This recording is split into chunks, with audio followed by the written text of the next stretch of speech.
Hasta luego. Día caliente ayer en la Cámara de Diputados. El Congreso, mejor dicho, la Cámara de Diputados rechazó el rechazo a la movilidad jubilatoria. Estaba calentito. Momento de mayor calentura, el de José Luis Esper, que le hablaba a Leopoldo Moró. Es gracioso, ¿no? Porque Moró y Cecilia Moró se enojaban con los panqueques. Yo decía, che, Moró era del radicalismo. Yo me acuerdo, estaba de la mano de Alfonsín. Claro. Y ahora está de la mano de Cristina. Bueno, momento Esper. Diputado Moró, le pido por favor, diputado, permita que diputado, por favor, diputado, no tiene la palabra el diputado Esper, usted tiene que escuchar, diputado. Le está faltando el respeto a toda la Cámara. Diputado Moró. Oh, vergüenza, quédate quieto que te va a dar un bobazo. Momento. Está con nosotros Martín Yesa, que es diputado. ¿Qué haces, Martín? ¿Cómo estás? Hola, Luis. ¿Estabas en el momento ahí? Sí, vos sabés que este es el tipo de cosas que igual estás ahí y no te terminás de dar cuenta porque no terminás de escuchar lo que dicen los otros según el lugar en el que estés. Nosotros estamos lejos del kirchnerismo, entonces hay cosas que no escuchamos, pero después en la tele obviamente se notan mucho más los detalles. Pero estás lejos física e ideológicamente. Sí, sí, mira, de hecho la sesión de ayer, por ejemplo, Luis, parte de los desafíos para poder tener una discusión madura sobre estos temas, te pones a repasar la historia, pero no de los últimos 40 años, porque uno te podría decir, che, bueno, pero sí, los últimos 70, no, los últimos 10, 11 años de la política argentina. ¿Se acuerdan con qué se financiaba Fútbol para Todos? Con los fondos del ANSES. Cuando se estatizan las AFJP. Claro. Fondo para Obra Pública, crédito para las provincias, programa Conectar Igualdad, buenísimo el programa Conectar Igualdad, para que los chicos tengan una compu. ¿Con qué se financiaba? Con el programa, con el sistema ANSES, AUH, sistema ANSES, jubilados como factor común en todas estas medidas, nunca, en ningún momento. En el año 2017, Mauricio Macri hace primero, 2016, elimina Fútbol para Todos, y yo me acuerdo que en todas las canchas lo insultaban a Mauricio Macri, no a los que usaban los fondos para los jubilados para que pudiéramos ver fútbol. Y lo digo porque yo sé que es incómodo hablar de causas, pero en algún momento tenemos que poder repasar las decisiones que tomamos como sociedad, los dirigentes políticos, quiénes presentaron denuncia, quiénes votaron en contra de estas cosas, quiénes hablaban. Yo era muy chico, yo tengo 38 años. Hace 12 años tenía 26, o sea, yo no era ni intendente de Pinamar. Pero el PRO ya estaba en estas posiciones, el radicalismo, la coalición cívica. 2017, Mauricio Macri modifica la fórmula jubilatoria. Uno de los factores que se incorporaban en la fórmula jubilatoria era la inflación. 2020, gobierno de Alberto Fernández, eliminan la fórmula jubilatoria de Mauricio Macri, sacan, entre otros factores, la cláusula de actualización por inflación, y lo hacen por recomposición salarial y que el ANSES lo pueda pagar. Sí, hay un dato no parece muy progre, pero además no parece progre. Cuando Macri cambia la fórmula, le comió el 12% a los jubilados. En el corto plazo. Todo. Y después tenías una recomposición. Milei, Alberto, Macri, Cristina, le afanaron a los jubilados. Luis, pero en el tiempo, la recomposición de Mauricio, o sea, tenías un problema de corto, pero después de largo. Y acá nos pasa al revés. Hay gente que quiere hacer aumentos de corto, pero que te perjudican en largo. Entonces, y sí, lamentablemente no está la varita de Harry Potter para que funcione en el corto y funcione en el largo. Entiendo. A mí me sorprendió que había algunos que vos votaste sosteniendo el veto, o sea, rechazando la posibilidad de que el veto, ¿no? Hay que tener en cuenta eso. A mí me sorprende que es un triunfo para la Argentina. Hay casi 7 jubilados que cobran 300 lucas. Hablale, Martín, al jubilado que cobra 300.000 pesos. El esfuerzo que estamos haciendo tiene que valer la pena. Yo espero que en el corto plazo se puedan recuperar las jubilaciones. Y lamentablemente hay una secuencia. La primera secuencia es destruir la inflación. Si aumentamos el gasto y no logramos destruir la inflación, vamos a volver a tener esta misma discusión en 4 meses, en 6 meses, como hace tantos años que tenemos esta misma discusión. Entonces, vos me preguntás, ¿crees un 100% que eso va a ocurrir? No, porque la historia de la Argentina nos demuestra lo contrario, pero sí que vale la pena y sí veo que hay un esfuerzo del gobierno nacional. Perdón, dicho esto, Luis. Es importante para mí. Nosotros hace 2 semanas también votamos en contra del DNU de la CIDE para aumentar el presupuesto en 100 millones de dólares. Si el presidente nos convoca a resguardar el equilibrio fiscal por sobre todas las cosas, porque es la manera de destruir la inflación, para que podamos entrar en un proceso sano de recomposición del poder adquisitivo, Estamos de acuerdo. Quiero dejarlo, Pancho, pero me da curiosidad. No me lo sé. Parece importante ser coherente. No me lo sé. Pero ¿cómo votaste la otra vez? ¿En cuál? No, también en contra. ¿En contra? No, porque algunos de tu bloque, María Eugenia se ausentó, lo otro. Ahora, algunos cambiaron de opinión. Porque pasaron dos cosas. En 3 meses. Perdón, Luis, porque pasaron dos cosas ahí. Lo primero, el proyecto original del radicalismo era bastante similar a uno que había presentado María Eugenia Vidal. Tenía un impacto fiscal del 0,4%. Pero a las 4 de la mañana introdujeron unas modificaciones nuevas a los artículos, que acá es donde te dicen, había un informe del Observatorio de Presupuesto de la Cámara, sí, sobre el presupuesto original, el proyecto original. A las 4 de la madrugada hicieron negociaciones para triplicarlo. Entonces hay gente que dijo, che, esto es muy incómodo. Está claro. Y es muy difícil de explicar. Sí, Pancho. ¿Qué pensás vos de los que dieron vuelta el voto?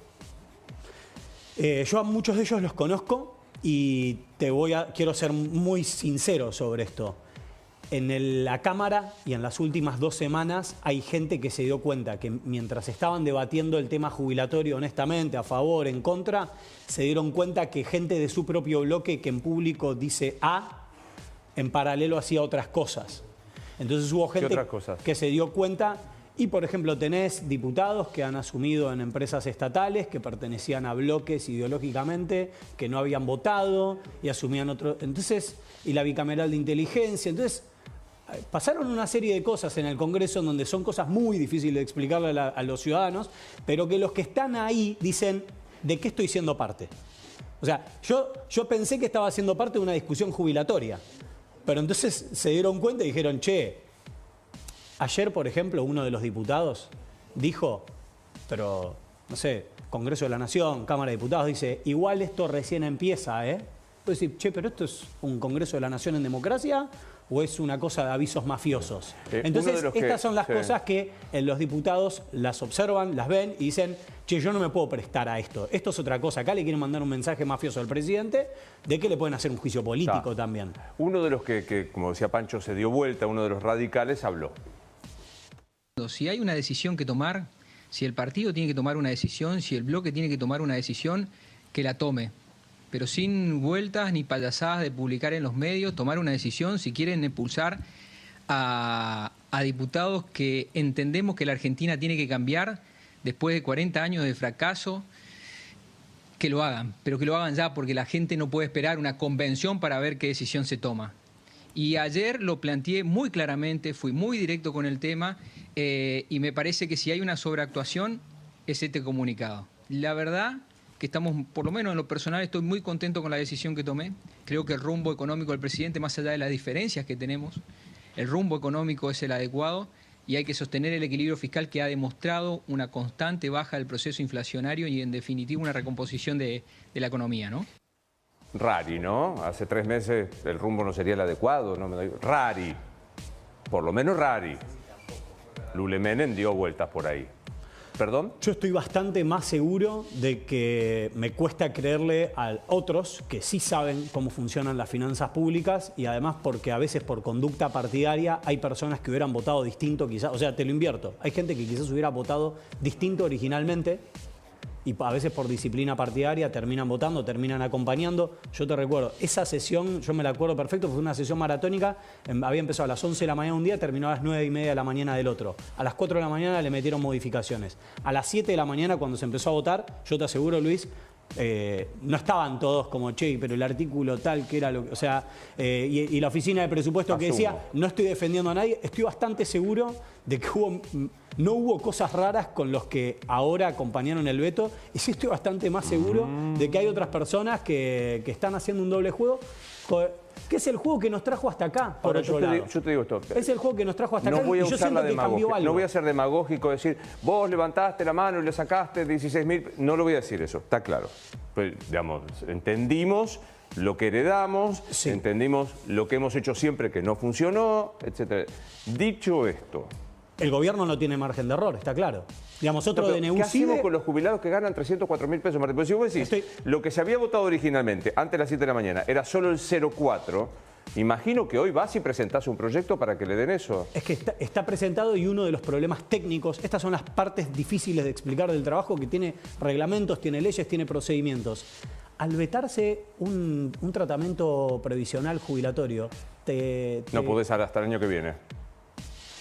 Estas son las trampas de la conversación pública. O sea, porque es difícil de explicarlo. Sí, sí, Luego me decís, che, ¿por qué no nos pudimos poner de acuerdo con los que estamos a 0,4, que incluso el gobierno decía, che, yo no lo voy a votar, capaz nos abstenemos en esta? Eran todas conversaciones que estaban en el recinto, en la previa, siendo Luis que se había convocado una sesión especial, sin el debido procedimiento. Estas son las cosas que nos trajeron hasta acá. Mirá, que se estatizaron las AFJP, se convirtió en ANSES. Que el ANSES lo utilizaron para hacer política. Hiperinflación, 3 dígitos. Pérdida del poder adquisitivo de los jubilados del 40% en los últimos 4 años. ¿Es una excusa? No es una excusa. Nosotros sabemos, yo soy del PRO, no soy de la Libertad Avanza. Pero yo creo que el presidente es muy consciente de que hay una muy delgada línea. Y si él está totalmente convencido de este rumbo al que ha convocado a millones de argentinos, es decir, vamos a destruir la inflación, vamos a equilibrar el presupuesto, el Estado no va a gastar más de lo que tiene, tenemos que priorizar, che, hay una serie de empresas estatales que capaz las tendremos que vender y para que podamos priorizar a los jubilados. Lamentablemente hay una secuencia de las cosas. Bien. Y yo espero que en el muy cortito plazo, te diría siguiente mes, podamos tener buenas novedades por parte del gobierno respecto a los jubilados, porque yo tiendo a creer, digamos, nadie se levanta pensando en cómo arruinarle la vida a nadie, pero sí lo del veto. Ayer fue una sesión en donde, si vos me preguntabas con una mano en el corazón, los diputados que estaban votando para insistir, no estaban votando solo por un tema jubilatorio, era otra cosa. Entonces, y yo no lo puedo desconocer. Lo comparto. No puedo ignorar lo que sé. Sí, te despide Cecilia. Martín, en los últimos días el gobierno mostró una mayor voluntad de diálogo con los legisladores. ¿Cómo ves ese gesto? Pero sobre todo si ves que eso puede acercar la posibilidad de un interbloque o de algo más encaminado en rumbo a las elecciones del 2025 entre el PRO y la Libertad Avanza. Yo creo que hay lugares en donde es una obligación moral. Por ejemplo, en la provincia de Buenos Aires creo que digamos, ya incluso te diría, desde el PRO, que hayamos sometido a un montón de bonaerenses que querían un cambio, una interna nuestra, fue una locura. Y después, entre gente que piensa más o menos parecido, creo que sería un error más en una legislativa. Lo del interbloque creo que a ver, no me parece imposible.